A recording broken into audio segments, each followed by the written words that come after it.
नवरा जेव्हा होते ना तेव्हा मला मरणाची पण भीती वाटत नव्हती, पण आता मला मरणाची भीती वाटते. कारण मी जर नसेल तर माझ्या लेकरांना कोण बघेल. शेअर मार्केट सारख्या कारणाने आत्महत्या करणं तर ही महाचूक आहे. जुगारासारख्या एका झटक्यात 10,000चे 1 लाख करण्याचा विचार जर करत असाल, शेअर मार्केटमध्ये पैसा गुंतवणाऱ्या माणसाची मरावच का अशा मानसिकता का होती? ही वेडीबाई होती का 20 वेळेस आत्महत्या करेपर्यंत काय केलं? 20 वेळा आत्महत्या करायचा प्रयत्न केला शेअर मार्केटमुळे. म्हणजे आता लोक मला म्हणतात की तुला समजलं नाही का? मला समजलं म्हणूनच त्यांना 20 वेळेस वाचवलं. सरांना वाटलं नाही कधी आपल्या पोटी 2 मुली आहेत त्यांचा विचार करावा? त्यांना वाटलं मी विचार असा करतोय की मी त्यांच्यासाठी काही प्रॉपर्टी ठेवत नाही, पण जी राहिलेली शेती आहे ना आता ती तरी राहील, त्यांचं भविष्य. म्हणजे त्यांनी हे डिप्रेशनमध्ये निर्णय नाही घेतला, त्यांनी 20 वेळेस डिप्रेशनमध्ये घेतला, पण हा शांततेत निर्णय घेतला. त्यांना ते जाणीव होत होती की माझा एवढा सुंदर संसार आहे, मी माझ्या मूर्खपणामुळे उद्ध्वस्त करतोय, त्यापेक्षा मीच साईडला गेलो तर सगळं बरोबर होईल. समाजाच्या वासनांद नजरा सुद्धा असतात, ह्या समाजाला कसं तोंड देत आहे? जेव्हा नवरा जातो ना तेव्हा ती बाई ऑलरेडी फार खचलेली असते. प्रमोद बूम स्पीक्स या आपल्या हक्काच्या युट्यूब चॅनलवरती आपलं स्वागत आहे. आज आपण एका नव्या पॉडकास्टमध्ये भेटत आहोत. आपल्यासोबत आहेत कविता सानप मॅडम. शेअर मार्केटमुळे यांच्या पतीनं स्वतःचं आयुष्य उद्ध्वस्त केलं आहे आणि म्हणून समाजातल्या इतर महिलांचं कुटुंब उद्ध्वस्त होऊ नये. शेअर मार्केटमुळं एखादा व्यक्ती कसा त्याच्यामध्ये गुंतला जातो आणि आपलं आयुष्य कसं उद्ध्वस्त करून घेतो, त्याच्या पाठीमागची खरी कहाणी काय आहे, त्या स्त्रीला नेमकं काय भोगावं लागतं, त्या स्त्रीच्या वेदना काय असतात, एखादा पुरुष ज्यावेळेस शेअर मार्केटमध्ये पैसा गुंतवतो त्यावेळेस त्याची मानसिकता काय होते, तो बदलतो कसा, आणि एखाद्या घराचं उद्ध्वस्त कसा होतं, संसाराची होळी कशी होती. भविष्यात एखाद्या स्त्रीच्या वाटेला असं आयुष्य येऊ नये, एखाद्या स्त्रीनं असं जगणं जगू नये, म्हणून कविता सानप मॅडम यांनी थेट आपल्या या विचार मंचावरती येऊन त्यांच्यासोबत नेमकं काय घडलं हे सगळं आपल्याला सांगणार आहेत. आपण ते त्यांच्याशी संवाद साधूया. मॅडम नमस्कार. नमस्कार. मॅडम, काय नेमकं शेअर मार्केटमध्ये पैसा गुंतवून तुमच्या पतीने आत्महत्या केली, ह्या गोष्टी आपण पाहणारच आहोत, पण तत्पूर्वी पार्श्वभूमी काय नेमकी तुमची, काय नेमकं? मी कविता जनार्दन सानप तारे. मी छत्रपती संभाजीनगर वरून आले. चांगल्या सुसंस्कृत फॅमिली मधली आहे मी. माझं माहेर पण चांगलं आहे, सासर पण चांगलं आहे. म्हणजे दोन्ही कुटुंब संपन्न आणि वैचारिकतेने पण संपन्न. म्हणजे ग्रामीण भागात माझे सासू सासरे असून सुद्धा माझे सासरे आज तिथे पंच म्हणून आहेत. म्हणजे त्यांचेही विचार म्हणजे गावामध्ये तंटा वगैरे मुक्त करणं किंवा कोणत्याही प्रकरणात ते जातात आणि तिथे मिटवतात. आज त्यांचं पण समाजामध्ये तिथेही नाव आहे आणि माझ्याही माहेरच्यांचं नाव आहे. तर अशा संपन्न कुटुंबामधली मी आहे. पण माझ्या कधी मी आयुष्यामध्ये न ऐकलेला शब्द फाशी घेणं ते मी प्रत्यक्षात माझ्या घरामध्ये माझ्या नवऱ्यानेच केलेलं आहे. तर त्याबद्दल समाजामध्ये एक जागृती म्हणजे यायला पाहिजे, की अवेअरनेस यायला पाहिजे की आत्महत्या करणं ही चूक आहे आणि शेअर मार्केट सारख्या कारणाने आत्महत्या करणं तर ही महाचूक आहे. कारण तिथं इकॉनॉमिकली पण तुम्ही जाणार, मेंटली पण तुम्ही खच्चीकरण करून म्हणजे शेवटी त्या कुटुंबासाठी जगण्यासाठी काहीच ठेवत नाहीये तुम्ही. मानसिक आधार ठेवत आहे ना इकॉनॉमिकली आधार ठेवत आहे. तर अशा गोष्टींमध्ये समाजामधले बरेच तरुण पिढी आजकाल जात आहे. तर पॉडकास्टमध्ये येण्याचं कारण तेच की ह्या तरुण पिढीने माझ्या पॉडकास्टद्वारे जर ऐकलं असेल तर कुणी आत्महत्येसारखे विचार त्यांच्या मनात घोळत असेल तर तिथे त्यांनी ते स्टॉप करावेत. कुणी शेअर मार्केट सारख्या जाळ्यामध्ये अडकले असतील, कर्ज घेणं वगैरे, तेही तिथं त्यांनी स्टॉप करावं. तर ह्या कारणासाठी मी इथं आलेली आहे. लग्नाच्या अगोदर ज्यावेळेस तुमचं लग्न जमलं त्यावेळेस तुमचे होणारे पती काय करत होते? ते राज ऑटोमध्ये होते, मार्केटिंग क्षेत्रामध्ये स्मार्ट होते. ते त्यांना बोलणं वगैरे खूप छान जमायचं. पर्सनॅलिटी त्यांची साधारणच होती, बट बोलायला शार्प होते, समोरच्याला म्हणणं पटवून देणं. म्हणजे जरी त्यांना त्यावेळेस 3,000 सॅलरी होती पण ते गाड्यांचं इन्सेंटिव्ह वगैरे भरपूर घ्यायचे. म्हणजे ते मार्केटिंग मध्ये ऑलरेडी करत होते. मार्केटिंग बोलणं चांगलं होतं, बोलण्याचं कौशल्य चांगलं होतं. मग त्याच्यानंतर तुम्हाला केव्हा जाणवलं की बाबा आपले पती शेअर मार्केटमध्ये पैसे गुंतवतात? मला जाणवलं तसं नाही की एवढा पैसा गुंतवता, हे मला शेवटपर्यंत जाणवलंच नाही. म्हणजे ज्यावेळेस त्यांनी सुसाईडचा पहिला अटेम्प्ट केला त्यावेळेस मला माहिती झालं की यांनी एवढ्या गोष्टी तिथे केलेल्या आहेत. पहिला अटेम्प्ट म्हणजे काय? म्हणजे सुसाईड करण्याचा अनेकदा केला होता का? खूप वेळेस केलेला आहे, 15 ते 20 वेळेस त्यांनी. 20 वेळा आत्महत्या करायचा प्रयत्न केला शेअर मार्केटमुळे? म्हणजे आता लोक मला म्हणतात की तुला समजलं नाही का? मला समजलं म्हणूनच त्यांना 20 वेळेस वाचवलं. बापरे. मला समजलं म्हणूनच मी त्यांच्यासोबत 2 वर्ष सुखाने संसार करण्याचा प्रयत्न केला. मला समजलं म्हणूनच मी त्यांची मानसिकता नीट करण्याचा प्रयत्न केला. मी स्वतः त्यांच्याशी गप्पा मारत बसायची 2-2, 3-3 वाजेपर्यंत. माझी प्रॉपर्टी विकून त्यांना त्या चिखलातनं, म्हणजे त्या शेअर मार्केटचा म्हणतो ना आपण की कर्ज बाजार होऊन बसतो, तर त्यातनं बाहेर काढण्यासाठी मी स्वतः वैयक्तिक प्रयत्न केले. वैयक्तिक त्यांना लोन काढून देणं असो, प्रॉपर्टी विकणं असो, हेल्प केली. म्हणजे मी कुठेही त्यांना आडवी आले नाही, कारण मला माहिती आहे माझा व्यक्ती तिथं फसलेला आहे, त्याची मानसिकता अशी झालेली आहे, तर तिथनं त्यांना काढावं हे माझं कर्तव्य आहे, तर मी ते करायचे. मग हे कर्तव्य करत असताना शेअर मार्केटमधून त्यांना त्या मानसिकतेतून बाहेर काढत असताना सरांनी तुम्हाला सांगितलं होतं की आपल्यावर एवढं कर्ज झालं आहे? सुरुवातीला ज्यावेळेस त्यांनी फर्स्ट टाइम म्हणजे हे केलेलं त्यावेळेस आम्हाला कमी सांगितलं. मग सेकंड डेला जेव्हा मी गावाकडच्यांना वगैरे बोलून घेतलं त्यावेळेस मात्र त्यांनी मला सांगितलं की माझ्यावर 28 लाख कर्ज आहे. बापरे. हा, तर म्हटलं ठीक आहे, कारण पहिल्या दिवशी तर डिस्टर्ब झाले होते. सेकंड डेला, कारण एखादा माणूस 28 लाख सांगतोय तर त्याच्या जीवापेक्षा मला ते 28 लाखही महत्वाचे नव्हते. मला महत्वाचा त्यांचा जीव होता. म्हटलं ठीक आहे, आपल्याकडे शेती वगैरे आहे अजून, आपण संपलो नाहीये. माणूस, मी म्हणते ना, माणूस त्यांच्या पाठीशी कायम उभे होते. कायम मी शेवटपर्यंत त्यांच्या पाठीशी उभीच होते. फक्त एवढंच माझं म्हणणं असायचं की परत ती गोष्ट आपण करायला नाही पाहिजे, परत ती गोष्ट आपण करायची नाही. बाकी जे काही कर्ज झालं असेल ते आपण निपटून टाकू. जरी काही नाही राहिलं तर आपण परत कमवणं फार मोठी गोष्ट नसते. आणि ते आपणच, आपली प्रॉपर्टी होती, आपण कमवली. आपण काही कुणाला, मला सांगा ना, आजकाल लोक खून करतात किंवा अजून काही मॅटर करतात, त्याच्यापेक्षा प्रॉपर्टी लॉस करणं हा फार मोठा गुन्हा आहे का? नाहीये. आणि प्रॉपर्टी स्वतःचा लॉस करणं हा पण गुन्हा नाहीये. म्हणजे तेवढे पैसे आपण फेडू शकतो, एवढी प्रॉपर्टी आपल्याकडे होती. आणि नाही जरी फेडले जरी नसते, फेडून तर आम्ही कर्ज तर कुणाचं ठेवलंच नाही, आम्ही फेडून टाकले.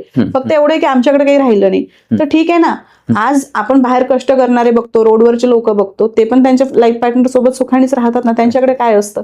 तशी तर परिस्थिती आपल्याकडे नाहीये ना. म्हणजे माझे पहिल्यापासून असे विचार होते की जर आपल्यावर जी वेळ आहे ना, तर आपल्यापेक्षा खालच्या लोकांकडे बघायचं. त्यांच्यापेक्षा आज आपली परिस्थिती चांगली आहे आणि तिथनं पुढे जाण्याचा प्रयत्न करायचा. तर मी प्रत्येक वेळेस हीच परिस्थिती बघत त्यांनाही त्यातनं बाहेर काढत राहिले, मी पण बाहेर निघत राहिले. मी म्हणजे त्याचा बाऊ केला नाही कधी. 20 वेळेस जरी त्यांनी केला मला बाऊ करता आला नाही. जे की बायका करतात, म्हणजे सोडून देण्यापर्यंत जातात, सोडून देतात नवऱ्यांना किंवा मग बैठका बसवतात. 20 वेळेस आत्महत्या करायचा प्रयत्न केला, त्यावेळेस तुमच्या सासू असतील, सासरे असतील, कुटुंब असतील, ह्याने तुमच्यावरती काय आरोप केला होता का? आरोप म्हणून नाही, त्यांनी ज्यावेळेस प्रकरण समजलं त्यांना, कारण त्याच्यामध्ये आता त्यांना पण यांनी खोटे बोलले आणि त्यांना माहिती की यांनी हिच्या माघारी केलं, पण एवढंच की तुला कसं समजलं नाही, हा शब्द म्हणजे ते असं म्हणत होते की जर 20 वेळेस ते आत्महत्या करायचा प्रयत्न करते. आत्महत्येचं नाही, शेअर मार्केट केलेलं तुला कसं नाही. आत्महत्या तर मला समजली म्हणूनच वाचवलं. मला ते करायचं म्हणूनच मी त्या गोष्टीतनं त्यांना बाहेर काढायचे ना. ते समजलं नसतं तर, आणि शेवटचं पण त्यांनी जर माझा कॉल किंवा माझा मेसेज उचलला असता तर मी शेवटी सुद्धा आणलंच असतं. म्हणजे माझ्यामध्ये तेवढे गट्स होते, मी त्यांचं माइंड, आणि ते ऐकायचे माझं. मी त्यांना जर समजून सांगितलं नाही असं नाही करायचं ना, तर ते शेवटी माझा निर्णय ऐकायचे. त्यांची मानसिकता अशी का झाली किंवा काय, म्हणजे आता मी पण सातत्यानं पाहतो शेअर मार्केटमध्ये पैसा गुंतवणाऱ्या माणसाची मरावच का, अशी मानसिकता का होती? काय असतं, ज्यावेळेस तुम्ही एखाद्या गेम मध्ये, ऑनलाईन गेम, म्हणजे आजकाल आपण म्हणतो ना, मुलं मोबाईल साईडला ठेवत नाही. ऑनलाईन गेम असो, शेअर मार्केट असो किंवा अजून काही गोष्टी असो, हे तुमच्या मानसिकतेला ऑटोमॅटिकली कंट्रोलमध्ये करतात. म्हणजे काय होतं, आता आपल्या आयुष्यामध्ये जे रेग्युलर आपलं लाईफ चालू असतं त्याच्यामध्ये सुख हे कधी येतं, कधी दुःख येतं. त्याचा कालावधी हा कमी जास्त म्हणजे भरपूर असतो. म्हणजे आज आपण सुख आहोत, 8 दिवस आपण सुखात राहू, दुःख थोडंसं येईल, ते दुःख आपण सोडून देऊ. म्हणजे सुख दुःख हे आपल्या आयुष्यातलं पार्टच आहे, पण त्याचं येण्याचं प्रमाण जरा कमी असतं. पण शेअर मार्केटमध्ये प्रॉफिट लॉस म्हणजे आनंद आणि सॅडनेस, म्हणजे हॅपीनेस अँड सॅडनेस हे सोबत येतंय. आणि मागे पुढे कंटिन्यू. एका दिवसात जर तुम्ही 10 वेळेस शेअर घेताय, 10 वेळेस विकताय, त्याचा प्रॉफिट लॉस, तर तुमची मनस्थिती काय होणार? तुमची मनस्थिती तुम्हाला डिप्रेशनच दाखवणार ना. मग त्या मनस्थितीने डिप्रेशन दाखवायला सुरुवात केली त्यांना. आणि डिप्रेशन दाखवलेल्या व्यक्तीला मी काहीच कामाचा नाही. सगळ्यात पहिले डिप्रेशनचं लक्षण हे असतं की तो स्वतःला नालायक समजायला लागतो. मी काही कामाचा नाहीये, माझा जगून उपयोग नाहीये, मी माझ्या कुटुंबाला काही दिलं नाहीये. म्हणजे तो सगळ्या निगेटिव्ह थॉट स्वतःच्या बाबतीत आधी लागू करतो. म्हणजे त्याला चांगली गोष्ट सुद्धा चांगली दिसत नसते. म्हणजे हे डिप्रेशनची मेंटॅलिटी असते. त्याला चांगलं म्हणजे कुठे फिरायला जरी नेलं त्याला करमणार नाही, पण त्याची मानसिकताच नाहीये ना ती. तर हे ऑटोमॅटिकली त्यांच्या बाबतीत ती मानसिकता होऊ लागली. डिप्रेशनचं ते त्या स्टेजवर होते. 2 वर्षापूर्वी जेव्हा मला कळालं त्यावेळेस मी त्यांचा दवाखाना वगैरे केला, त्यांना त्या मानसिकतेतनं दूर केलं, त्यांचे मेडिसिन वगैरे पण चालू होते. तर त्यांनी त्याच्यामुळे 2 वर्ष मी त्यांना कसं तरी वाचवलं. ते मध्ये मध्ये करायचे, पण औषधं चालू केले किंवा समजून सांगितलं, काउन्सिलिंग केली, ते परत थांबायचे. आता काही काही जण प्रश्न विचारतात, ही वेडीबाई होती का, 20 वेळेस आत्महत्या करेपर्यंत काय केलं? मी प्रयत्नच करत होते. आता मी बांधून तर ठेवू शकत नव्हते त्यांना. हातपाय बांधून ठेवू शकते का? जो माणूस जॉबला जातोय त्याला मोबाईल स्मार्टफोनही लागणार, त्याच्यात ऍप वगैरे असतात त्यांच्या ऑफिसचे वगैरे, तोही घेऊ शकत नव्हते. त्यांना मी थांबवू शकत नव्हते बाहेर जाण्यापासून. म्हणजे ज्यावेळेस त्यांनी सुसाईड केलं त्यावेळेस मला वाटलं की मी यांना घरात कोंडून ठेवलं असतं तर वाचला तरी असता हा माणूस.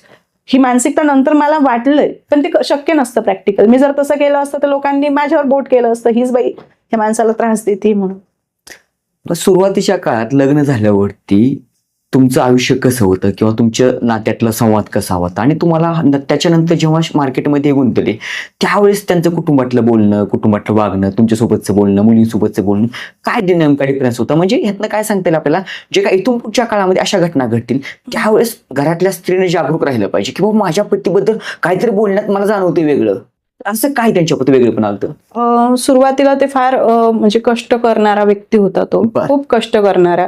त्यांना कधीच कोणत्या कामाची लाज वाटत नव्हती, घरातलं असो बाहेरचं असो. मला फुल म्हणजे बाहेरच्या गोष्टी मोस्ट ऑफ मीच करायचे. माझ्यातलं करेज त्यांनीच वाढवलेलं आहे, हिंमत माझ्यामधली त्यांनीच वाढवलेली आहे. तर घरामध्ये पण ते असे हेल्पफुल नेचर होतं त्यांचं. आणि आम्ही बीसी टाकायचो, मग महिन्यातनं ते बीसीचे आम्ही पैसे जमा करून सोनं वगैरे खरेदी करणं. म्हणजे एक सांसारिकता असते ना ती परिपूर्ण आमच्या दोघांमध्ये होती, अंडरस्टँडिंग लेवल. मी पण खर्चिक नव्हते, म्हणजे मी त्यांच्या जीवावर तर खर्च केलाच नाही. ज्यावेळेस मी माझी मुलगी झाली, नंतर मी जॉब करायला लागले, त्यानंतर मी माझे खर्च सुरू केले माझ्या वैयक्तिक. आणि एवढं कोणतीच लेडीज काही स्वतःवर खर्च करते असं नाही, तिला कुटुंबच आधी दिसतं. म्हणजे माझं राहणीमान सुद्धा इम्प्रूव्ह जर केलं असेल तर मी माझ्या जॉब नंतर केलं. म्हणजे मी एवढी कोऑपरेटिव्ह होते त्यांच्या बाबतीत. म्हणजे इव्हन मी संक्रांतीला साडी सुद्धा त्यांच्याकडनं मागत नसायचे. जर संक्रांतीला साडीला त्यांनी मला समजा घे बाबा पैसे जर म्हटले तर मी घरातली एखादी गोष्ट घ्यायची, म्हणजे गादी असो किंवा आपल्याला जे लागतं ते. आणि ते सुद्धा तसंच करायचे. ते स्वतःपेक्षा घरामध्ये लागणाऱ्या गोष्टी आणायचे, प्रोव्हाइड करायचे आम्हाला. मग एवढा छान स्वभाव. आणि जेव्हा शेअर मार्केटचं त्यांना लत लागली तर त्यानंतर मात्र त्यांना घरात कोणती गोष्ट म्हणजे फालतू खर्च वाटू लागला. घरामध्ये इव्हन आपण एखादं खाण्याचं काही आणलं तर तो फालतू खर्च, एखादी वस्तू आणली की फालतू खर्च. कारण तो पैसा त्यांना वाटायचा की हिने मला द्यावा आणि त्यांनी गुंतवावं तिकडे. त्यांनी शेअर मार्केटमध्ये गुंतवा. म्हणजे त्यांनी तेच केलं की प्रॉपर्टी जर असेल ना तर प्रॉपर्टीचे आता समजा मला येत आहेत 20 लाख रुपये, मी 20 लाख शेअर मार्केटमध्ये टाकतो, 20चे मी 1 कोटी करतो, देन माझी ती पण प्रॉपर्टी होईल आणि अजून 4 प्रॉपर्टी होतील. म्हणजे ही मानसिकता तिथे घडते. तो माणूस प्रॉपर्टीच्या मागे आधी लागतो, तो स्वतःची सेव्हिंग आधी संपवतो, प्रॉपर्टी संपवतो, त्यानंतर सेव्हिंग प्रॉपर्टी संपवून तो बाहेर कर्ज घ्यायला लागतो. म्हणजे चक्रव्यूह वाढत जातं. मग जेव्हा तुमचा पार्टनर हा कर्ज घ्यायला लागतो वारंवार, तेव्हा तो कशासाठी कर्ज घेतो, काय घेतो याचा शहानिशा करायला पाहिजे. आता मला हे कर्ज घेता हे मला पहिला प्रश्न माहितीच नव्हतं माझ्यापर्यंत, कारण त्यांना माहित होतं कविता ही स्ट्रिक्ट. ते मला नेहमी म्हणायचे मी तुला घाबरतो काही सांगायला, कारण माझा नियम होता की बाहेरच्यांकडून कर्ज घ्यायचंच नाही, आपलं होईल तेवढं स्वतः धकवायचं. आणि कर्ज घेऊन जर तुम्ही आयुष्य जगताय कुणाकडून उधार घेऊन, तर समोरच्याची नजर कशी असते. जर आज आपण घरात एखादी वस्तू घेतली तर समोरचा म्हणाल माझं कर्ज द्यायला याच्याकडे पैसे नाही, घरात तर वस्तू घेतोय. म्हणजे आपल्या सुखी संसाराला त्याची नजर का लावून घ्यायची. त्यामुळे लोकांकडनं पैसे घ्यायचेच नाही. आणि मी ह्याच विचारांची आतापर्यंत आहे अजूनही. तर ते त्यामुळे त्या गोष्टी ते माझ्यापासून अजून लपवत होते. मग आता ते का लपवत होते हे त्यांचं माहिती अजून. म्हणजे हळूहळू गोष्टी लपवत गेले, त्यांचं ते वाढत गेलं. त्यांना भीती वाटू लागली, जर मी सांगितलं तर मी एवढा मोठा लॉस हे सगळे सहन करतील का. पण त्यांनी हे नाही बघितलं की कविताची मेंटॅलिटी खूप वेगळी आहे. कविता ही माणसाला जपणारी आहे, प्रॉपर्टीला जपणारी नाही. आणि हे माहिती होतं त्यांना शेवटी रिअलाइज पण झालं कविता काय म्हणून. कारण मी कधीच असं की मला असं केलं, मला हे नाही दिली, ही प्रॉपर्टी नाही दिली, मी हा शब्द कधीच म्हणत नव्हते. कारण माझं एक म्हणणं आहे की तुमच्या नशिबात असेल ना ते तुम्हाला मिळणार, जे तुमच्या नशिबात नसेल ते मिळणार नाही. आणि ज्या गोष्टी नशिबात नाही त्यासाठी रडत बसणे ही माझी सवय पण नाहीये. आणि जे नशिबात आहे तर मी माझ्या नशिबात ऑटोमॅटिकली येणार. ते मी कुणी माझ्या नशिबातलं हिसकावून घेऊ शकत नाही. घेऊ शकत. म्हणजे झालं ते सोडून देऊ आपण, असं मी त्यांना नेहमी म्हणत राहायचे. हम्म. तर त्यांना त्याची जाणीव मरताना झाली रेकॉर्डिंग मध्ये. काय शेवटचे शब्द होते सरांची मरतानाशी? त्यांचे शेवटचे शब्द होते की मी फक्त शरीराने चाललोय, मी मनाने तुमच्या आणि तुमच्याच जवळ राहणार आहे. मला सगळ्यांनी माफ करा, मी त्या लायकीचा नव्हतो, पण मी आज फक्त कृती याच्यासाठी की मी सुधरू शकत नाही. मी जर राहिलो तुम्हाला त्रास आणि फक्त त्रासच देईल. आता त्यांचा त्रास नव्हता आम्हाला हे त्यांना कोण सांगेल. त्यांचा त्या व्यक्तीचा खरंच नव्हता त्रास कोणताच. त्या व्यक्तीचे पैसे घालण्याचा त्रास असेल, पण त्या व्यक्तीचा पर्सनली असा कोणता त्रास नव्हता मला. तो एवढा समजदार व्यक्ती होता घरामध्ये. म्हणजे जे असेल ते केलेलं खाणं वगैरे, मला हेल्प करू लागणं, घरात आवरू लागणं, माझ्या मुलींकडे लक्ष देणं. म्हणजे बाहेर जरी आम्ही फिरायला गेलो ना तर बिनधास्त असायचे की हा मुलगा उलटी वगैरे लेकरांना जर झाली तर ते सांभाळून घेतील माझ्या लेकरांना, कारण बाप असतो. ती जी सिक्युरिटी होती माझ्या लेकरांच्या बाबतीत ती आता नाही राहिली. आता मला ते समाधानच मिळत नाही, कारण त्यांना कोण बघेल म्हणून. बरोबर आहे. जगातल्या कुठल्याही मुलीला आपला बाप सोबत असणं वाटतच. बाप असेल तर बापासोबत मुली बाहेर बाजारात जाते, फिरायला जाते. आणि मुलीचं नातं खूप जगा वेगळं आहे, निस्वार्थ. म्हणजे पहिला हिरो हा बापच असतो. सरांना वाटलं नाही कधी आपल्या पोटी 2 मुली आहेत, त्यांचा विचार करावा? त्यांना वाटलं मी विचार असा करतोय की मी त्यांच्यासाठी काही प्रॉपर्टी ठेवत नाही, पण जी राहिलेली शेती आहे ना तर ती तरी राहील, त्यांचं भविष्य. म्हणजे त्यांनी हे डिप्रेशन मध्ये निर्णय नाही घेतला, त्यांनी 20 वेळेस डिप्रेशन मध्ये घेतला, पण हा शांततेत निर्णय घेतला. कारण जो माणूस डिप्रेशन मध्ये आहे ना तो जाऊन लगेच करतो, पण जर एक दिवस राहतोय, एक रात्र पूर्ण, एक दिवस पूर्ण राहतोय, दुपारी जर तो सुसाईड करतो तर हे डिप्रेशन मधून नाही केलं, हे शांत डोक्याने घेतलेला निर्णय. हा शेवटच्या क्षणी मुलींचा विचार केला की माझ्या पोटी 2 मुली आहेत, त्या कमी.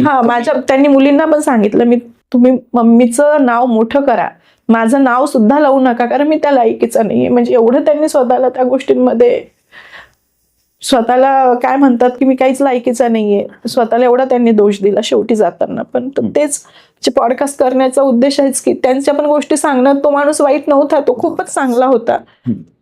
ते जर स्वार्थी असते तर मी मानलंही असतं, पण त्यांना ते गिल्ट फील होत होतं, त्यांना ते जाणीव होत होती की माझा एवढा सुंदर संसार आहे, मी माझ्या मूर्खपणामुळे उद्ध्वस्त करतोय, त्यापेक्षा मीच साईडला गेलो तर सगळं बरोबर होईल. पण तिथं ती चूक केली त्यांनी, कारण त्यांनी काही जवळचं कोणी गमावलेलं नव्हतं. मी गमावलेलं होतं वडिलांना, त्यामुळे मला माणसाची किंमत होती. त्यांना वाटलं पैसाच सगळं. म्हणजे ती पण एक मेंटॅलिटी चुकी आहे, पैसा सर्वस्व नाहीये. हे आजकाल मिडल क्लास असो किंवा गरीब लोकांची तीच मेंटॅलिटी, पैसा हा सर्वस्व असतो. पैसा हा तुम्हाला जगण्यासाठी सर्वस्व देऊ शकतो, पण पैसा तुम्हाला जगणं नाही देऊ शकत. आज त्यांचा श्वास मी विकत नाही घेऊ शकतच नाही ना. आज मी किती काही केलं तर मी आणू शकते का त्यांना वापस? तुम्हाला पैशाने सर्वस्व दिलं तेच नाही देते तर काय उपयोग आहे? तर पैसा हा जगण्यासाठी गरजेचा आहे, पण तुमचं जगणंच पैसा आहे हे चुकीचं म्हणजे आहे, हा विचारच चुकीचा आहे. तर त्यासाठी जर तुम्ही लवकर कमी याच्यामध्ये तुम्ही हव्यासा पोटी जर शेअर मार्केटमध्ये जात असाल, जुगारासारख्या एका झटक्यात 10,000चे 1 लाख करण्याचा विचार जर करत असाल, तर तुम्ही हा विचार करायला पाहिजे की ही चूक आहे. कारण लालच ही माणसाची मानसिकता असते. कारण तुम्हाला 10,000चे 1 लाख होतील, पण तुम्हाला अजून वाटेल की मी अजून 1 लाख टाकले तर मी अजून 10 लाख करेल. ही मानसिकता कुठेही थांबत नसते आणि ही शेअर मार्केट मानसिकता करतात. शेअर मार्केटमध्ये बरेच तरुण पैसे गुंतवतात, तर त्यांचं लालच वाढत जातं आणि असं मग वाढत गेले की कुठेतरी मग अशा घटना घडतात. काय काळजी घेतली पाहिजे आताच्या युवकांनी? नाही, तुम्ही जर शेअर मार्केट तुम्हाला आहेच इंटरेस्ट फार, तर तुम्ही फ्युचरसाठी करा. तुम्ही म्युच्युअल फंड वगैरे असतात त्याच्यात गुंतवा, म्हणजे जेणेकरून तुमचा पैसा हा वेस्ट जाणार नाही कुठे. पण तुम्ही जर इन्स्टंट मनीच्या नादाला लागत असाल तर त्याचं नॉलेज म्हणण्यापेक्षा माझ्या नवऱ्यालाही नॉलेज होतं, मी म्हणणार नाही की त्यांना नॉलेज नव्हतं, कारण त्यांचे जे शेअर्स होते ना ते घ्यायचे. आता त्यांच्याकडून दुसऱ्या माझ्या बहिणी वगैरे घ्यायचे उपदेश, तर त्यांचे शेअर्स बरोबर ते मलाही म्हणायचे तू कर, पण मी नव्हते त्या गोष्टींमध्ये पडत. तर त्यांचे शेअर्स बरोबर वर जात होते, तर त्यांचा ग्रीडीनेस पण त्यासोबत वर जात होता ना, की मी अजून जर एवढे टाकले असते तर अजून माझ्याकडे एवढे आले असते. मग ही मानसिकता तुम्ही नाही बदलू शकत ना. तर ह्या मानसिकता जर तुमची होत असेल, कुठे थांबायचं कुठे काय, हे जर तुम्ही स्वतःवर कंट्रोल ठेवू शकत असाल तर तुम्ही बघा, तुमच्या रिस्कवर करा. पण स्वतःच्या रिस्कवर किंवा कुटुंबाच्या जीवावर जर ह्या गोष्टी येत असतील तर करायला नाही पाहिजे, थांबायला पाहिजे. कारण पैशापेक्षा तुम्ही महत्वाचे तुमच्या फॅमिलीसाठी. कारण तुमची फॅमिली पैसा कमवेल पण तुम्हाला नाही आणू शकत. नाही त्यामुळे आणू शकत. जोपर्यंत तुम्हाला तुमचे विचार जर सुसाईड पर्यंत चालले तर तुम्ही कुटुंबाशी चर्चा करा, मनोरोग तज्ञाचं ट्रीटमेंट घ्या, तुमच्या फ्रेंड सर्कलला सांगा आणि त्या गोष्टींपासून दूर राहा. म्हणजे आजकाल स्मार्टफोन हा लेकरांपासून सगळ्यांच्या हातात आहे. स्मार्टफोन असल्यामुळे साहजिक जो शेअर मार्केट करतो तर त्याच्या जे आहे ते शेअर वर जात आहे खाली जात आहे तर तेही त्यांना दिसणार. आणि दुसरे जे हे असतात ब्रोकर असतात शेअर मार्केटचे, आपण ज्यांच्याकडनं ब्लॉगिंग वगैरे करून घेतो ते सुद्धा कॉल करून तुम्हाला, तुम्ही जरी बंद झालं ना तरी ते तुम्हाला कॉल करणार, शेअर मार्केटचं कधी ओपन करताय कधी काय. म्हणजे तुम्हाला त्या गोष्टींपासून हे पण कॉल सेंटरवाले किंवा हे ब्रोकर सुद्धा दूर जाऊ देत नाहीत. हा, म्हणजे ह्या गोष्टीमध्ये तो व्यक्तीच एकटा दोषी आहे असं नाहीये. ही सगळीच म्हणजे जे आहे सिस्टीमच दोषी आहे याच्यामध्ये. आणि आता काय माहितीये का, आज पती नाहीत, खरं तर कुठल्याही स्त्रीसाठी तिचा पती सोबत असणं आणि ही खूप अभिमानाची गोष्ट असते. आज तुम्हाला तुमचे फक्त पती नाहीत गेले, एका मुलीचा बाप गेलाय, कुणाच तरी पती गेलाय, कुणाच्या तरी आईचं पोरगं गेले, कुणाच तरी चुलता गेलाय, कुणाच तरी मामा गेलाय, कुणाच तरी आधार गेलाय, व्यक्ती एक गेलाय, पण अनेकांची नाती तो गमावून गेलाय. आज तुम्ही चालताय, उभं राहताय, 2 मुली आहेत तुमच्या समोर. हे सगळं करत असताना समाजाच्या वासनांद नजरा सुद्धा असतात. ह्या समाजाला कसं तोंड देताय, कसं फेस करताय?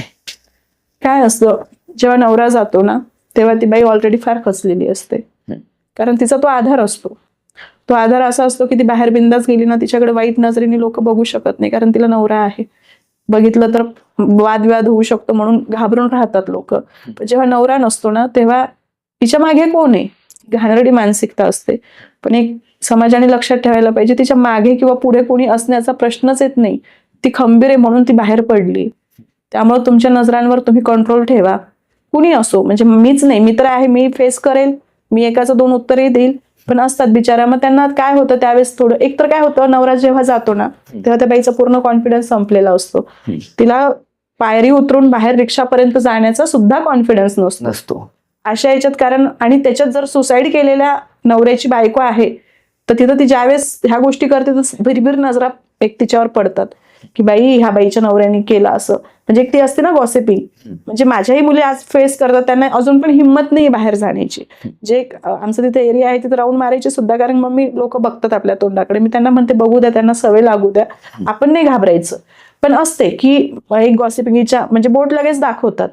तर तशा पद्धतीने आम्ही त्या सिच्युएशनला हँडल करून जगतोय. आणि त्याच्यामध्ये जर तुम्ही वासनेने आमच्याकडे बघतायत किंवा हिचा कसा फायदा घेता येईल किंवा एक संशय घेतायत की ही कशी जगतीये, एवढं चांगलं कसं जगते, तर हे कुठेतरी थांबवा. ती पण बाईच आहे, तिने संसार केलेला आहे, ती कुणाची बायको होती, ती कुणाची आई आहे, ती कुणाची मुलगी आहे, तिला पण इज्जत आहे. म्हणजे संशयाचं भूत हे समाजातून होतं. खूप समाजामध्ये संशयाचं भूत जर ती एकटी राहत असेल आणि तिच्याजवळ कुणी नसेल ना तिथे पण ते बिल्डअप होतं की नाही ही का बरं एकटी राहते, अरे तिच्यामध्ये ते गट्स आहेत, ती हिंमतवान आहे, ती करू शकते. ती झाशीची राणी उगाच नाही म्हणत तिला, जिजाऊंचा महाराष्ट्र आहे, सावित्रींचा महाराष्ट्र आहे. उगाच तिच्यामध्ये एवढ्या आज आपले जे समाज सुधारक होते ते एवढे स्ट्रॉंग होते, त्यांच्यातले आपण इतिहास शिकलेलो आहे. तर थोडेफार जर आपण गुण नाही घेऊ शकलो तर आपल्या शिक्षणाला पण काही महत्व नाही. आणि तुम्ही जर एवढ्या डिग्र्या घेताय, तुम्ही शाळेत शिकवताय, तुमची मानसिकता, मग तुम्ही जर असले घाण विचार करत असतील की कसं हिचं धकत असेल तर तिथं तुमच्या विकृत बुद्धीचा तो प्रॉब्लेम आहे. तुम्ही दुसऱ्यांना बोट नाही दाखवू शकत. हा, म्हणजे ती तुमची विकृती आहे. तुम्हाला गरज असेल कुणाची, पण याचा अर्थ सगळ्यांना गरज असते कुणातरी. आणि एक सांगू का, नवरा हा गरजेचाच असतो. नवरा गेल्यानंतर पुरुष लागतोच प्रत्येक गोष्टीमध्ये असं नाही. पुरुष कुठे लागतो, घरामध्ये लागतो. तिला घरामध्ये तिच्या मनामध्ये लागतो आणि तो तिचा नवराच असतो. कारण जो निस्वार्थीपणे नवरा करू शकतो ना तो जगातला कोणताही पुरुष करू शकत नाही, कारण त्याचा तो संसार आहे. मग तिला ही गोष्ट क्लिअर जर असेल की माझ्या नवऱ्याची जागा कुणीच घेऊ शकत नाही, तर ती कशाला कुणाच्या नादाला लागेल. बरोबर आहे की नाही? म्हणजे ती व्यक्ती सोबत नसताना सुद्धा त्या व्यक्तीचं प्रेम आपल्या मनामध्ये प्रेम असतं. आणि मला माहितीये की माझ्या नवऱ्याची जागा, कारण माझ्या नवऱ्यासारखं निस्वार्थ प्रेम माझ्या मुलींवर कुणीच करू शकत नाही. माझ्या नवऱ्यासारखं माझ्यावर प्रेम निस्वार्थी कोणी आज, म्हणजे माझ्या नवऱ्याला जरी मी भांडण केलं, एखाद्या गोष्टीवर मी रागवलं, तर माझा नवरा प्रेमाने मला जवळ घ्यायचा. आज मी रागाने एखाद्याला एखादा शब्द बोलला की तो माझ्या सोबत आयुष्यभर बोलणार नाही. बाहेरचा जमाना म्हणजे हा झालेला आहे. म्हणजे निस्वार्थी नातं हे नवरा बायकोंचंच असतं. मग ही गोष्ट जर मला क्लिअर आहे, मी त्या वेळी जर जगत असेल. समाज फार विचित्र आहे मॅडम, फार विचित्र आहे. खूप, तुमचे खूप, विचार पण खूप. खूप घाण आहेत. थोड्यावरही बसू देत नाही आणि पायी पण चालू देत नाही. ज्यावेळेस तुम्ही दुःखात असताना काय बाई दुःख करत बसली, सोडणार असं तसं, तो आपल्याला पुढे जायला, आणि जेव्हा आपण पुढे जायला लागतो ना, त्यावेळेस मात्र तो आपल्याला की का पुढे गेली, का पुढे गेली. मग जर समाजाचा जर तुम्ही विचार करत बसलात ना, तुम्ही जगूच नाही शकणार. नाही, ते घाण विचार असतात त्यांचे. म्हणजे कधी कधी विचार करणार, अरे एक स्त्री आहे, तरुण आहे, आणि मग एखादी स्त्री पतीशिवाय कसं का जगू शकते. म्हणजे हे घाण विचार असतात त्यांचे. घाण विचार त्या घाण विचारांना काय उत्तर देतात तुमच्या भाषेमध्ये तुम्ही? घाण विचारांना हे उत्तर देईल की ती स्त्री आहे, तुम्ही नवरात्रीचं 9 दिवस व्रत करताय ना, जर तुमची ही मानसिकता असेल तर ते व्रत करूच नका. तुम्ही 9 दिवस नवरात्रीला 9 देव्यांची पूजा करता. 9 देव्या कोण आहेत? ते तुमच्या घरातच आहे, तुमच्या बायकोच्या रूपात, तुमच्या मुलीच्या रूपात, तुमच्या आईच्या रूपात, आणि ती बाहेरचे हेच रूप बाहेरच्याही स्त्रियांमध्ये असतात. तर तिथं बघताना तुम्ही तिला देवीचं रूपाने किंवा देवीच्या दर्जानेच बघा, तिला वाचण्याच्या दर्जाने बघू नका. हा, कारण याच्यामध्ये ठीक आहे, आता सोशल मीडिया एक तर डेंजर आहे, आता काळ झालेला आहे, सगळे समजदार असतात असं नाहीये. ती जर तिच्या याच्यावर जर आली आणि तुमचं नाव तिने बदनाम केलं तर तुम्ही 12च्या भावात तुमचं सगळं होऊ शकतं. मग आजकाल सोशल मीडियावर लगेच नाव ओपन करतात, पण आपण सुसंस्कृत आहोत, आपल्याला माहिती आहे कुणाची पण इज्जत असते, आपण नाही हे करत. तर तशा लोकांनी थोडंसं आता तर सांभाळूनच राहिलं पाहिजे. या सोशल मीडियाच्या जमान्यामध्ये तुम्ही प्रत्येक स्त्रीला आदर द्या, आदर दिलेला पण तिला समजतो, तिच्यावर प्रेम केलेलं पण समजतं, तिला तुम्ही वासनेच्या नजरेने बघता हे पण समजतंय, तुम्ही तिला किवेच्या नजरेने बघता तिला सगळं समजतं. ती वेडी नाहीये, ती उगाच तिला देवी म्हटल्या जात नाही, आणि तेवढं सेन्स ऑफ पॉवर तिच्याकडे असतो. पण काय असतं, बायकांचे गुडघ्यांमध्येच मेंदू असतात. कोण म्हणतं तुमचे मेंदू असतील गुडघ्यांमध्ये, त्याच्यामुळे तुम्हाला सगळ्या बायका सारख्या दिसतात. तुम्ही जर त्या बाईकडे बघा, ती बाई काय काय फेस केलंय, ती जर एका घरातनं दुसऱ्या घरात जाऊन संसार करू शकते, तर तिची एनर्जी किंवा तिची बुद्धीचा तुम्ही विचारच करू शकत नाही. कसं आहे, जगातल्या कुठल्याही बापाला वाटतं आपल्या पोटी मुलगी असावी. तुमच्या पोटी 2 मुली आहेत आणि आज तुमचे मिस्टर नाहीत त्या ठिकाणी. आणि मग ज्यावेळेस एखादा सण येतो, दिवाळीचा सण असो, शाळेचा एखादा प्रोग्राम येतो, त्यावेळेस त्या मुलींची भावना काय असते, की वाटतं की माझा बाप आज सोबत असावा, पैसे होतात, काय सांगतं नेमकं? मी म्हंटल ना की मुली आणि बाप यांचं नातं कुणीच एक्सप्लेन करू शकत नाही. ते नातं खूप वेगळं असतं, हक्काचं नातं असतं. आज कोणताही सण आला ना, तर मी तर माझ्या मुलींसाठी पहिल्यापासून सगळंच करत होते. खूप खूप खूप करतात, मिस करणारच ना, साहजिक आहे. पप्पाच असतात. आज मी त्यांना सगळं जगातलं सगळं सुख देते. बापाचं प्रेम नाही देऊ शकत. बापाचं पण कर्तव्य मी निभावते, पण मी प्रेम कसं देणार त्यांना? मी आईचं देते त्यांना, पण बापाचं, कारण मला पण बाप व्हावा लागतोय, पण बापच असतो हे त्यांना पण माहितीये. त्या ऍक्सेप्ट करतात सगळ्या, त्या स्ट्रॉंग राहतात, पण त्या मनात खूप मिस करतात. म्हणजे तुमच्या मिस्टरांनी, म्हणजे तुमच्या पोटी जन्म घेतलेल्या मुलीच्या बापाने काय स्वप्न पाहिली होती त्यांच्यासाठी? त्यांच्या लग्नाचे, म्हणजे मोठ्या मुलीचं डेस्टिनेशन वेडिंग करू आपण, गोव्याला जाऊ, गोव्याला तिथे लग्न करू तिचं, आणि मस्त करू, म्हणजे मोठे मोठे स्वप्न. लग्नाचं कंटिन्यू त्यांच्या तोंडात विषय असायचा. मी एवढे सिरियस घेत नव्हते, कारण लग्न वगैरे फालतू खर्च मला आवडत नाही. त्यापेक्षा आपल्या मुलींना आपण शिक्षण देऊ, त्यांना त्यांच्या पायावर उभं करू, हे माझे विचार असायचे. पण त्यांचे त्याच्या विरोधात विचार असायचे. म्हणजे असतंच कोणत्याही बापाचं, मला मोठं धुमधडाक्यात लग्न करायचंय, मी माझ्या मुलींना सगळं सुख देणार आणि होणार. मी शेअर मार्केटच्या त्या म्हणजे खोट्या आश्वासनावर त्यांनी मोठे मोठे स्वप्न रंगवले होते. मुलींच्या धुमधडाक्यात लग्न, आम्हाला बंगल्यात न्यायचं, असे त्यांचे स्वप्न होते. मी त्यांना बोलायचे पण की तुम्ही शेअर मार्केटच्या पैशावर मला करोडो रुपये जरी आणून दिले तर मला नकोय. म्हणजे एवढं क्लिअर मी बोलायचे, तुम्ही सोडा ते, मला नकोय. तुम्ही काही जरी केलं ना, मला ते शेअर मार्केटचं काहीच नकोय. कारण जे शेअर मार्केट जर माझ्या नवऱ्यावर 10 ते 20 वेळेस सुसाईड करण्याची वेळ आणते, तर तो पैसा मला काय कामायचं? आणि शेवटी तेच झालं ना, माझ्या नवऱ्याचा जीव त्या शेअर मार्केटने घेतलाय. तर मला त्या शब्दाशी पण आज नफरत आहे, ती गोष्ट करणाऱ्याशी पण नफरत आहे, त्याच्याबद्दल बाजू घेणाऱ्याशी पण नफरत आहे. तरी पण येतात आज, म्हणजे जर पॉडकास्ट रिलीज झाले तर त्याचे येतात जे करतात की नाही असं नसतं, तुम्हाला नॉलेज नाहीये. पहिला पॉडकास्ट झाला, त्याच्यामध्ये एका व्यक्तीचं मला मोठी कमेंट्स आली, मी स्क्रीनशॉट पण काढून ठेवला, मी दाखवेल तुम्हाला. त्या व्यक्तीने पण दोरी त्याच्या डिक्कीमध्ये ठेवली आणि तो पण सुसाईड, म्हणजे तो गव्हर्नमेंट जॉबला असून सुसाईड करण्याची वेळ त्याच्यावर आली. त्यांनी 3 वर्षापूर्वी घेतलेली शेती विकायला काढली, पगार बायकोच्या नावावर केली, आणि त्यांनी म्हणजे त्याला स्वतःचाच असा अपमान वाटत होता की मी जर हे शेअर मार्केट करून एवढं करून बसलोय, समाजामध्ये मला तोंड दाखवायला जागा नाही राहिली तर मी मरून जातो. पण त्यांनी माझा पॉडकास्ट पाहिला आणि तिथे त्यांनी निर्णय तो बदलला. म्हणजे मला इतकं छान वाटलं की माझ्या एका पॉडकास्टमुळे आज एक जीव वाचला. आणि त्यांनी पण बोलला की ताई तुमच्या पॉडकास्टमुळे माझे विचार बदलले की बायकोला पैसाच नाही, नवरा सुद्धा हवा असतो. तर माझं म्हणणं की तिथं त्यांनी बोललं की बायकोला पैसाच नाही, बायकोला पैसा लागतच नाही, तिला तिचा साथीदारच हवा असतो. तिच्या मूलभूत गरजा असतात, ती स्वतः पण करू शकते कारण शिकलेली असते, पण तिला साथ देणारा साथीदार हवा असतो. तर तसं तुम्ही त्या माणसाने तो निर्णय तिथे बदलला. तर मला एवढं छान वाटलं. आणि पहिल्याच दिवशी तो पॉडकास्ट रिलीज झाला आणि ती कमेंट मला मोठी आली. तर त्याच्यामुळे अजून की माझ्या या बोलण्याने जर कुणाचा जीव वाचत असेल, कुणाचा संसार उद्ध्वस्त होण्यापासून वाचत असेल तर ही मोठी गोष्ट आहे. कारण मी जे भोगलंय ना ते कुणावरच वेळ यायलाच नाही पाहिजे. आणि खरंच नाही यायला पाहिजे, कारण बाई फार खचून जाते. मी स्ट्रॉंग असून मी खचले.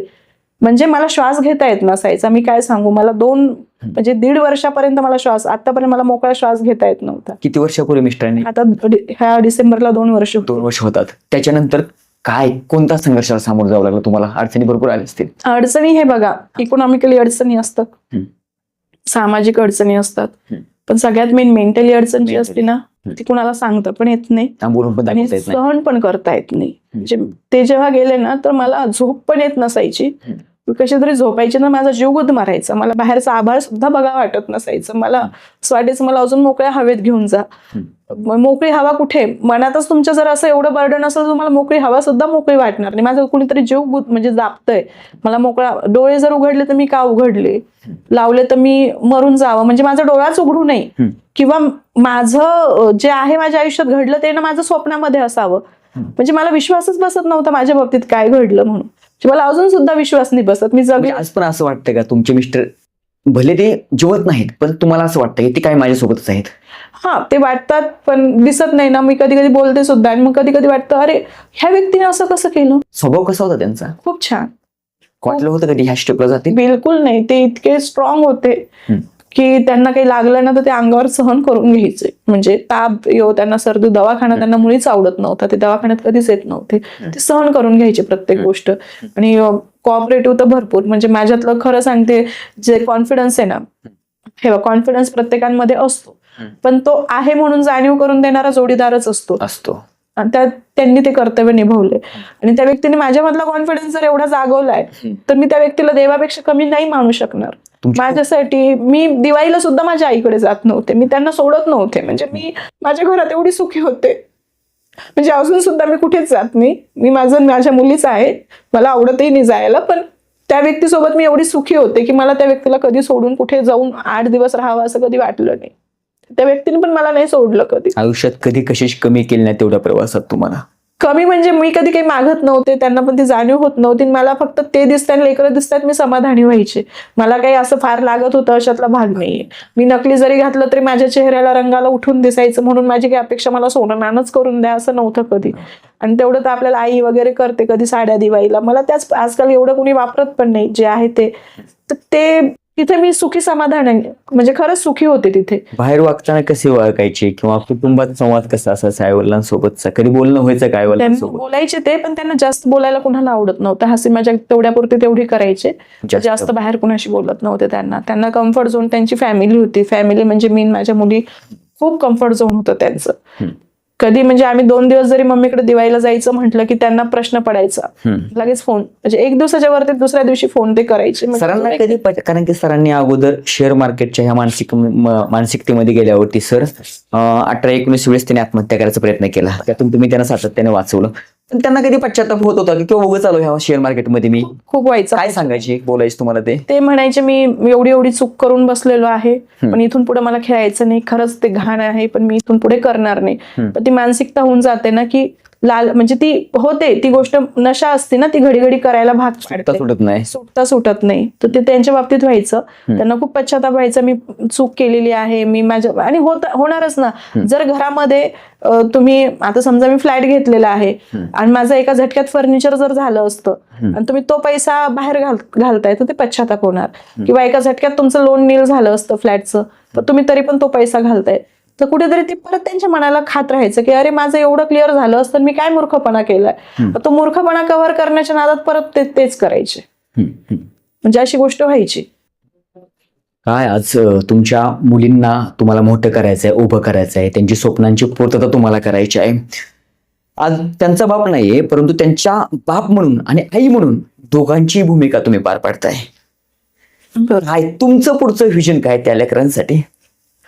त्या लेकरांचं म्हणजे रोज आपण मॅनिफेस्ट करतो ना, तर मी त्याच्यात माझ्या लेकरांबद्दलच बोलते की त्यांनी त्यांचं आयुष्य चांगलं, त्यांना हवं त्या सगळ्या चांगल्या गोष्टी मिळाव्या, त्यांचं करिअर चांगलं सेट व्हावं. कारण माझा उद्देश आता माझ्या आयुष्यात राहिलाच नाहीये काही, मला तर कुणीच नाहीये. म्हणजे मी एक म्हणते देवाला की मला त्यांचं चांगलं होईपर्यंत तू नीट ठेव. कारण भीती वाटते माहितीये का, नवरा जेव्हा होते ना तेव्हा मला मरणाची पण भीती वाटत नव्हती, पण आता मला मरणाची भीती वाटते. कारण मी जर नसेल तर माझ्या लेकरांना कोण बघेल, ही रोज रात्री येणारी मनात शंका असते. तर ती गोष्ट मला रोज म्हणजे असं फील होतं की मी खरंच काही झालं मला, आणि वजन जास्त आहे, भीती वाटते, पण मला माहिती आहे टच वूड की मला काही होणार नाही, माझ्या लेकरांसाठी मी स्ट्रॉंग राहणार आहे. पण भीती नाही वाटायला पाहिजे कोणत्या गोष्टीची, आणि मी न घाबरणारी लेडीज आहे. पण मला आज भीती वाटते त्या गोष्टीची. मला माझ्या लेकरांसाठी जिवंत राहायचंय. नाही, नक्की तुम्ही ताई खंबीर राहा. राष्ट्रमाता म्हणजे मला भीती वाटते की त्यांनी जी चुकी केली, म्हणजे त्यांनी इव्हन पॉलिसी पण नाही काढून ठेवली, तर ती चुकी मला नाही करायची. मला एवढं स्टेबल व्हायचं की मी चांगल्या पॉलिसी काढून त्यांना ऍटलीस्ट त्यांची, मला काही जर झालं इन केस, त्यांना त्यांचं भेटावं. म्हणजे ही गोष्ट मी तिथून शिकले.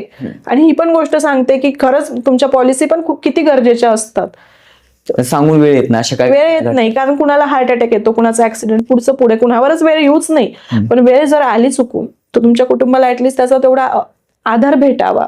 पण मला तो पण आधार त्यांनी ठेवला नाही. आज तुमच्या बाबतीत जे घडलं ते दुसऱ्या कोणाच्या बाबतीत घडू नये. आज तुमच्या आयुष्यात, तुमच्या वाटेवर, तुमच्या नशिबात जी काय ही काय गोष्ट घडली, किंवा तुमच्या नशिबात जी काय घडले, किंवा तुमच्या नशिबात जे आले ते दुसऱ्या स्त्रीच्या नशिबात येऊ नये, तिच्या आयुष्यात असं होऊ नये. याच्यासाठी तुम्ही जे काय हल्ली तरुण पैसे गुंतवतात त्यांना काय सांगताल, किंवा बघताय आज मी बघतोय पॉडकास्टच्या माध्यमातून बांधवानो, ते सोपं नाहीये शेअर मार्केटमध्ये पैसा गुंतवायचा. आणि शेअर मार्केटमध्ये पैसा गुंतवून ज्यावेळेस एखादा व्यक्ती स्वतःच आयुष्य संपवतो त्यावेळेस त्याच्या पाठीमागे त्याच्या बायकोचं काय होतं, त्याच्या मुलीचं काय होतं, हे ज्यावेळेस आपण बघतो ना, शेअर्स अंगावर शहारे येतात, काटा येतात. ताई, इथून पुढच्या काळामध्ये कोणी पैसा गुंतवला तर त्यानं सावध व्हावं, सावध राहावं, घर वाचवावं, कुटुंब वाचवावं. त्यांना काय सांगताल तुम्ही? मी एकच म्हणते की तुम्ही पैसा गुंतवूच नका. तुमची जर प्रॉपर्टी विकून तुम्ही प्रॉपर्टीसाठी पैसा गुंतवता की आम्हाला मोठी घ्यायची, सगळ्यात मूर्खपणा तुम्ही तिथे करताय. तुम्ही आहे ती प्रॉपर्टी विकताय, तर तुमचा उपयोग काय? तुम्ही तुमचा जॉब वगैरे ज्या गोष्टी रुटीन चालू आहे तिथं तुमचा परिणाम होतोय, तर ते चालू ठेवा. बाकी जर तुम्हाला ठीक आहे एकदा लॉस झाला ना, तिथनं शिका. तुम्हाला फारच अनुभव घ्यायचा असेल तर घ्या, पण तुमचा लॉस झाला आणि तुम्हाला कळालं नाही गड्या ही चुकीची गोष्ट आहे, तर पटकन त्याच्यापासून म्हणजे साईडला व्हा. कारण शेअर मार्केट हे फक्त तुमचा पैसा नेत नाहीये, तुमची रोजची शांत झोप सुद्धा नेते, तुमच्या घरातलं सुख नेते, तुमच्या बायकोच्या मनामध्ये भीती देऊन जाते, तुमच्या लेकरांचं भविष्य घेऊन जाते. तर हे एवढी जर एक शेअर मार्केट किंवा एक पैसा कमवण्याची ट्रीट जर तुमच्या एवढ्या सुखावर जर पाणी टाकत असेल तर काय उपयोग आहे त्या गोष्टीचा? तर त्या गोष्टीपासून दूर राहा ना. जे होतं ते कुटुंब जगेल, आणि नशिबामध्ये कष्ट केले तर गोष्ट येणार नाही असं कधीच होत नसतं. आपण आजही बघितलं कष्टाने लोक बरेच श्रीमंत होतात, चांगले जगतात. फक्त एवढे की प्रामाणिक राहा, घराशी प्रामाणिक राहा, तुमच्या घरातल्यांशी, तुमच्या वाईफशी, घरामध्ये तुमच्या वाईफला, लेकरांना जीव लावा. तुमच्या बाबतीत सगळं चांगलं घडणारच आहे, घडत आहेच. पण तुम्ही त्यांना काहीतरी एका दिवसामध्ये बंगल्यामध्ये नेण्याचं किंवा खूप मोठी गोष्ट करण्याचं ह्या नादामध्ये, ह्या फंद्यात पडू नका. कारण जर असं झालं असतं तर लोकांनी ना रोज एक बिझनेस ओपन केला नसता.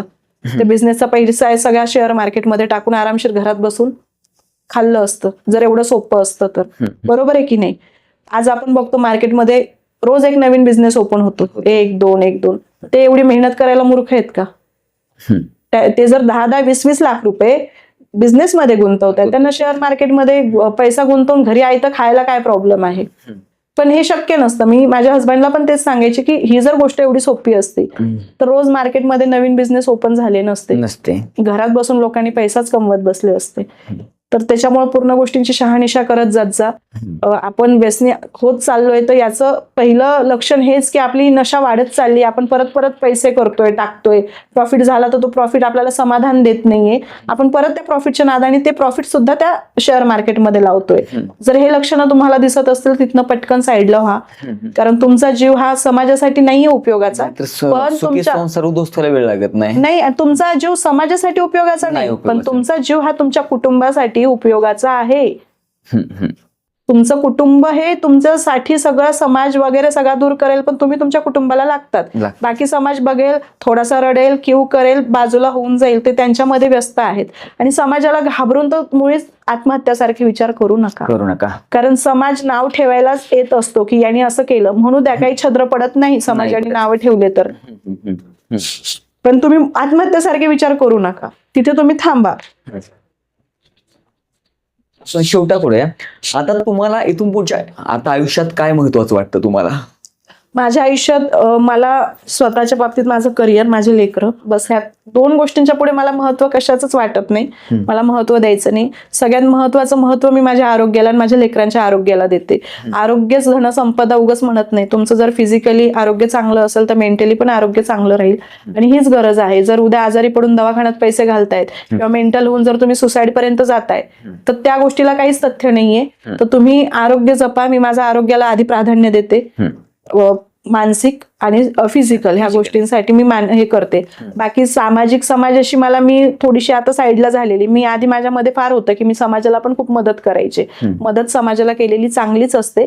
पण जर तुम्हाला टार्गेट केल्या जात असेल, नाव ठेवल्या जात असेल किंवा तुमच्या मागे बॅक पिचिंग केल्या जात असेल तर अशा गोष्टींपासून दूर राहा. कारण तिथे खच्चीकरण तिथे केलं जातं तुमचं.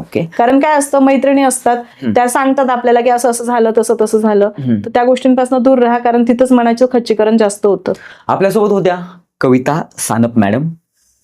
खरं तर शेअर मार्केटमध्ये पैसा गुंतवल्यावर आणि त्याच्यामध्ये पूर्णपणे स्वतः तो व्यक्ती वाहून गेल्यावरती, त्याची मानसिकता बिकट झाल्यावरती तो स्वतःला संपवतो. त्याच्या पाठीमागे त्याच्या कुटुंबाची अवस्था काय होती आपण या पॉडकास्टच्या माध्यमातून पाहिली आहे. त्यामुळे पुनश्च एकदा आपले जे काही प्रेक्षक आहेत त्यांना विनंती आहे, शेअर मार्केटमध्ये पैसा गुंतवू नका. शेअर मार्केट पासून सावध राहा. तुमच्या मुलीचा, तुमच्या बायकोचा विचार करा. तुमच्या एकंदरीत कुटुंबाचा विचार करा. आणि हेच आजच्या पॉडकास्टमधून आपण घ्यावे. असेच नवनवीन पॉडकास्ट पाहण्यासाठी तुमच्या हक्काचा प्रमोद भोंग स्पीक्स हा युट्यूब चॅनल सबस्क्राईब करायला विसरू नका. तुम्हाला हा व्हिडिओ कसा वाटला? शेअर मार्केटमध्ये पैसा गुंतवला पाहिजे का? शेअर मार्केटमध्ये पैसा गुंतवल्यावरती तुमच्या कुटुंबाची राखरांगोळी कशा पद्धतीने होते हे तुम्हाला सुद्धा माहिती पाहिजे. व्हिडिओ कसा वाटला हे व्हिडिओच्या खाली कमेंट करून सांगा. आणि शेअर मार्केट पासून वाचण्यासाठी, कुणाचं तर घर वाचण्यासाठी, कुणाचं तरी कुटुंब जिवंत राहण्यासाठी, कुणाच्या तरी कुटुंबाचं उद्ध्वस्त न होण्यासाठी, कुटुंबाची होळी वाचवण्यासाठी हा व्हिडिओ जास्तीत जास्त लोकांपर्यंत पोहोचवा. ह्या व्हिडिओचा उद्देश लाईक मिळवणे, कमेंट मिळवणे, व्ह्यूज मिळवणे असा बिलकुल नव्हता. हा व्हिडिओचा उद्देश इतकाच होता, कविता सानप मॅडम आपल्या विचार मंचावरती एवढ्यासाठी आल्या की ज्यांनी त्यांनी भोगलं, जे त्यांच्या वाटेला आलं, हे बाकी कुठल्याही स्त्रीच्या वाटेला येऊ नये, एखाद्या मुलीच्या वाटेला येऊ नये, एवढीच माफक अपेक्षा या व्हिडिओच्या माध्यमातून आम्ही या ठिकाणी व्यक्त करतो आणि इथंच या ठिकाणी आम्ही थांबतो.